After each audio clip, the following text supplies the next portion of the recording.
Shalom everybody. This is going to be a little bit longer video than I've done the last couple. I've called it You're Not in Kansas Anymore, Welcome to the Matrix. And I'm going to try to lay some groundwork in here, and I'm going to go down a rabbit trail, so kind of bear with me. Now keep in mind, I'm not a presenter. I've only done this a few times, and I might be a little rough at it, but just please bear with me. My sister's going to sit in here, and I'm going to try to explain this to her to help me, hopefully, to be able to explain it to all of you better. Experience has shown that even under the best forms of government, those entrusted with power have, in time and by slow operations, perverted it into tyranny. That's a quote from Thomas Jefferson. Everybody knows Thomas Jefferson was one of the founding fathers, and he played a big hand in the Constitution, Declaration of Independence, and in the infancy of our country as we know it. And he also said that if a nation expects to be ignorant and free, it expects what never was and never will be. Now, what that's meaning there is, back in his time, things were a little bit different. People were educated different. They tell us how smart we are today and how great our education today, but the fact is they're dumbing us down. They've diluted the educational system because they're trying to breed a population that's just smart enough to push the buttons on their machines and slavery. Yes, we're modern slaves. We are debt slaves, and I'm going to get to that and show you how you are a debt slave, you are dead, and you are in the beast system, whether you want to believe that or not. So that's where we're going to be going with this. It does not take a majority to prevail, but rather an irate, tireless minority, keen on setting brush fires of freedom in the minds of men. And that was Samuel Adams, another founding father. Now, it's interesting to note, some other research I did, I don't know where I got it, but the Revolutionary War was fought with between 7 and 10% of the population. 7 to 10% of the colonists took on the British Army, at the time the most powerful army in the world. Okay, here's where we kind of go out down a rabbit hole, because I've told you before, don't believe me. Don't believe anything I say. Do your due diligence and check it out yourselves, because what I just told you would be considered hearsay. Now, hearsay is defined as an out-of-court statement made in court to prove the truth of the matter asserted. These out-of-court statements do not have to be spoken words, but they can also constitute documents or even body language. The rule against hearsay was designed to prevent gossip from being offered to convict someone. Now, that's a legal definition of hearsay, but it doesn't necessarily have to be made in court. For example, if you do not have first-hand knowledge of a thing, you're not qualified to testify in a court of law. And how far-reaching is that? Well, unless you can remember the day of your birth and the day that you were named, you can't even get on the stand and testify to first-hand knowledge of your name or your birth date. And in future videos, that's going to become very important, because hearsay is it's one of the most difficult rules of evidence, and there are exceptions to hearsay. Now, there's two things here. At law, there are exceptions set forth in the federal rules of evidence, but most states follow the federal rules, but not always. Now, you can see the federal rules of evidence. That's this FRE Article 3, hearsay. It's rules 801 to 807. And you can go to your state General Assembly website, most likely, and pull up your state constitution and your state statutes and that type of thing. And there should be something in your state statutes that has to do with the hearsay evidence. But, like, there's generally accepted 23 or 24 hearsay exceptions. I live in Illinois. Illinois has 28, and that's not even set in stone. There's 30 or more. Now, in law, there are no hearsay exceptions. So what's the difference of at law and in law? You got any idea? Sherry, Yeah. do you? Mhm. Okay, good. Now, this is another word that we need to look at because it's kind of important. It's called probative. And probative is a thing that tends to support or disprove the truth of a matter assertive. In other words, it's like the weight of the evidence. And probative is applied to hearsay quite a bit when they're testing for whether or not a statement would, or a document or what have you, would be hearsay, or whether or not it would be admissible in a court of law. And believe it or not, just about everything we do in life has to do with contract, and it has the potential for litigation. So we really need to educate ourselves. Like I said, the founding fathers were not ignorant of this. Back in the 1800s, pretty much everybody had a copy of the King James Bible and a copy of American jurisprudence, and they were a lot better at reading and communicating than we are today. They knew especially after Daniel Webster and the 1828 dictionary, they knew a lot better how to use words and what the words meant. And we really don't know the words today. I've recently bought Black's Law Dictionary. I've got several on my computer, but I needed a hard copy. And I've ordered the Webster's 1828 facsimile, which is a reprint of part of it. It's not complete, but it's got the majority of it. And the nice thing about the Webster's 1828 is it gets into etymology. It gets into the roots of words, Latin roots, and you would not believe when you get into this how a word can be changed by a couple of letters at the beginning. For example, the word defense. DE means no. So basically, defense, when you're the defendant, you're going in there and you have no protection. You have no fence protecting you. But that's for a different video. We're going to get there, though. At law. Now, at law is what attorneys do. You see attorneys at law. That's the exercise of man-made laws. And that's the inherently unfair laws of the beast system. Now, you're going to hear me harp on this more and more as time goes on, that there are only two systems. There's a system of the beast, and there's a system of our Father, Yahuwah. That's it. This system, the beast system, is designed to be manipulated by unscrupulous men for unjust enrichment. They want to, I think I misspelled enrichment. Oh well. They want to make merchandise of all of us, and they do a very good job of it. They have all of our lives. And if you hang with me long enough, I will get you there to where you understand how this is taking place.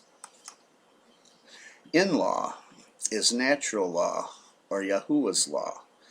Now at this point, I was trying to think how deep I should go in this. I went in and did some research on natural law, and there's some famous quotes in the Declaration of Independence.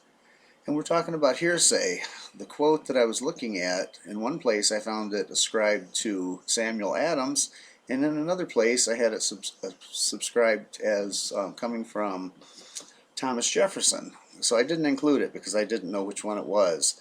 But in the Declaration of Independence, there's a phrase that says, nature's laws and nature's God. And that was kind of the basis that our country was supposed to be founded on. And it goes all the way back. I can find references. I found references from a philosopher in the 16th century, John Locke, that talked about this, and all the way back to Lord Coke, who was a famous jurist and did a lot of the foundational work for the British common law, which was also foundational for our system of laws. Now, there are no hearsay exceptions in Yahuwah's law, the Torah, and that's evidenced by Deuteronomy 19:15.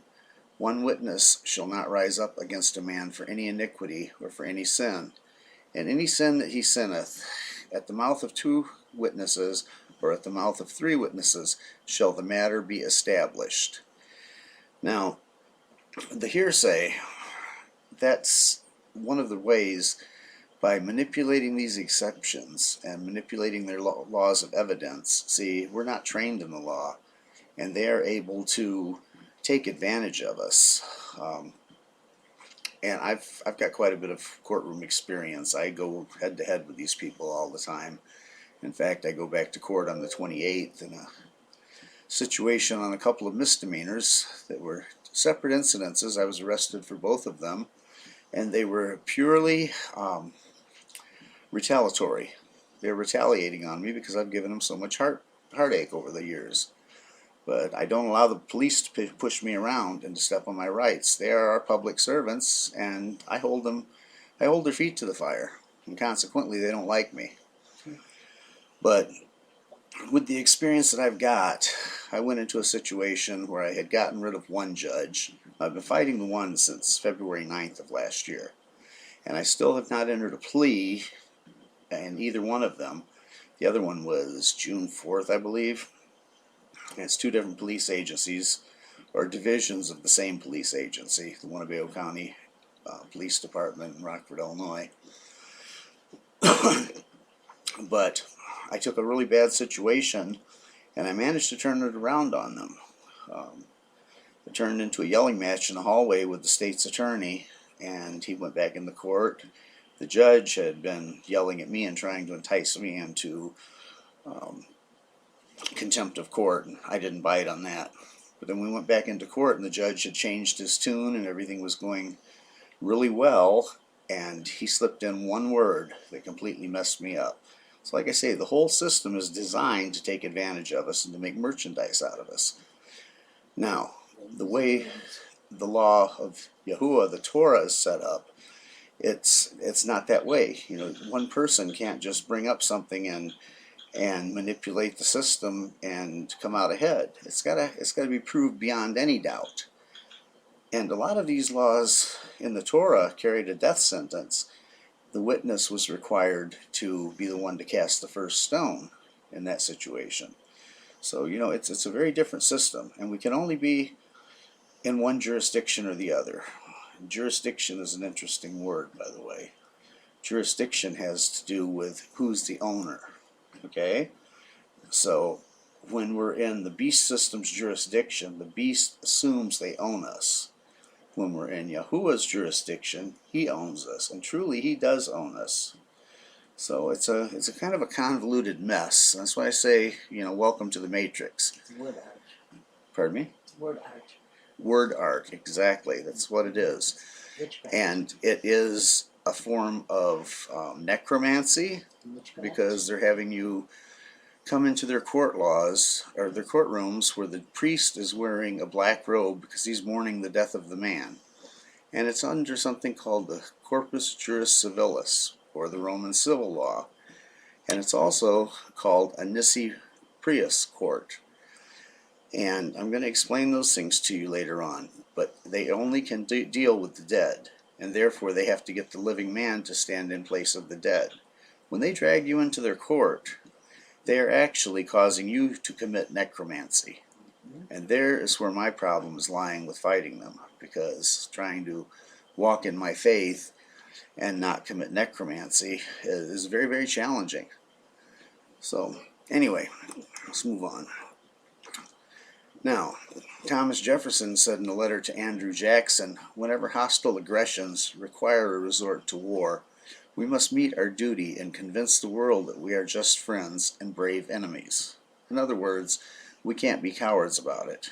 And, you know, right now, it's very obvious that the government is hostile towards the American people. In fact, the 1917 Trading with the Enemies Act was revised in 1933, and the entirety of the American population was made the enemy of the state. And there again, we'll get into this a little bit later on. But I'm going to be introducing some pretty advanced concepts here, and I'm trying to figure out how to do this slowly and give you pieces that you can comprehend, because it has taken me literally years to wrap my head around it. It is so convoluted. It's like but the best thing I could probably compare it to is a bowl of spaghetti. You know, it's just all tangled up and convoluted, and you don't know which way it's coming or going from. So, but anyway, And Revelation tells us that the cowardly, unbelieving, abominable, murderers, sexually immoral, sorcerers, idolaters, and all liars shall have their part in the lake which burns with fire and brimstone, which is the second death. That's Revelation 21:8. And I'm using the King James Version, by the way. I think the King James Version is a pretty decent version, really, for the most part. There are some errors in the King James Version, to be sure, but it's generally accepted. And when you're dealing with law, like sometimes my paperwork, I will quote the Bible, and I always quote from the King James because that's accepted. Yes, established. But the thing that's noteworthy here is the first ones that are going to be tossed in the lake are the cowardly. So, we have to be brave. Being brave is part of our display of our faith, showing that we have faith that the Father's going to bring us through no matter what comes our way. And with everything they're throwing at us right now, with this virus and the coronavirus that's going around, is supposedly killing millions in China, and the coming economic collapse and all these things, people are scared. And, rightfully so. You should be concerned about it. You shouldn't trifle with these things. You need to be aware of your surroundings. That's called situational awareness. And you need to take the proper steps, But then again, another one that's real notable here is, and all liars shall have their part in the lake which burns with fire and brimstone, which is the second death. So that one there pretty much is going to include, I believe, everybody involved in the beast's legal system, because it's built completely around lies. Misleading people. Now Messiah told his disciples in John 15:19, "If ye were of the world would love his own. But because ye are not of the world, but I have chosen you out of the world, therefore the world hateth you." So we've all heard time and time again that we're in the world but not of the world. And this is what Messiah was telling his disciples there. And this is just as true today for each and every one of us who call ourselves believers. All of us who try to walk in Torah and to do the right things and to do the will of Yahuwah. If we call on the name of Yahuwah and we accept the covenant with his son's blood, then we're not of the world anymore. We have to behave differently, and the world consequently is not looking on us real favorably. They call us nuts and kooks and conspiracy theorists and all kinds of things they come up with. People have lost families and their mates. People have been divorced over their faith. I know several. And but that's the thing. If we do this thing, it has to be 100% commitment. We have to completely learn to depend on Yahuwah, and that's difficult to do. It really is. When you're first coming into this, you always, I think people hold on to little pieces of the world, and I think there's probably a couple little pieces I'm holding on to. Well, I know there are. That I'm having a hard time getting rid of. But we have to do that, and we have to do it through prayer and possibly through fasting, and use the spiritual tools available to us. Because it says in Ephesians, "For we do not wrestle against flesh and blood, but against principalities, against powers, and against the rulers of darkness of this age, and against the spiritual host of wickedness in the heavenly places." Ephesians 6:12, New King James Version. And another verse that comes to mind, I didn't put in the slide, is the prince of the power of the air. Now, with everything that's going on right now with the 5G and the chemtrails and all of the things they're saying about that, we are definitely in a spiritual battle, and we stand no chance of winning this battle on our own. Now, there's a man, Colonel Royston Potter. He has Roy Potter QA YouTube channel. I like Roy. Roy's a straight shooter. He's ex-military. And I believe he's retired Army. I didn't put it in there because I wasn't sure if he was Army or not, but I'm almost positive he was Army. But he's got a YouTube channel and he puts out some good information. And Roy's very frustrated at the moment and not putting out as many videos as he used to. But one of the things that he always ends his videos with is prep, pray, and stay out of the way. And I think that that's very prudent advice for anybody. You know, you don't want to paint a target on yourself. And I'm afraid that, you know, sometimes we do inadvertently paint targets on ourselves, maybe especially through social media and things like that. Amos tells us, and this chapter 5 is talking about the end time. He says, therefore the prudent shall keep silent at that time, for it's an evil time. Now that one there is a little difficult because we do have to share our faith. We have to be able to give a reason for the hope that's in us, but we have to be a little bit prudent about it. You know, we don't want to deny Yahuwah or deny Yahusha in any way, shape, or form, but we don't want to paint a target on ourselves either. Now, one of the things that's kept me from doing a channel a lot sooner is knowing the times were short and that this is painting a target on me. And, you know, I'm down with that. If that's what happens. If they target me because of this, well then I'll just seek my reward in the time to come. I'm with you. And my sister's with me. So, but, you know, understand that we are in a war. We are in a battle, and we're fighting against the beast system. There's only two systems right now. There's the beast system. There's only ever been two systems: the beast system and Yahuwah's system. And there's no middle of the road. You know, you can't have 1 foot in the beast system and 1 foot in Yahuwah's system. It just doesn't work that way. Because you're gonna love the one and hate the other, or hate the one and love the other. You know, you can't serve God and mammon, is what the Bible says. Can't give you the verse right off the top of my head. But that applies to this. You're either in the one system or you're in the other system. And my ultimate goal for this channel is to try to give this out in bite-sized pieces that people can digest and move you in a direction to where you can come out of the beast system, or at least realize what part of your life is in the beast system and try to find a remedy for yourself. Now, we started this out with a quote from Thomas Jefferson that said, "A nation that wants to be free and ignorant, it ain't happening. It never has been and never will be." So the only thing that we have to do is to educate ourselves.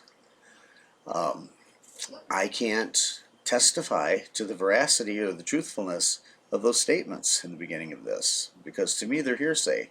I do not have firsthand knowledge of any of the things in those first 3 or 4 slides, any of the quotations from our founding fathers. I wasn't there and have no idea who wrote those history books. So they may be true, they may not be true. And that's just, you know, that's just the truth. That's just the way it is. But I can look at the probative value of those statements and of all of the history and all of the things that I know, and I can say that, well, it's more probable than not that they are, somebody at least said them, and it's probably the people that are quoted as saying them.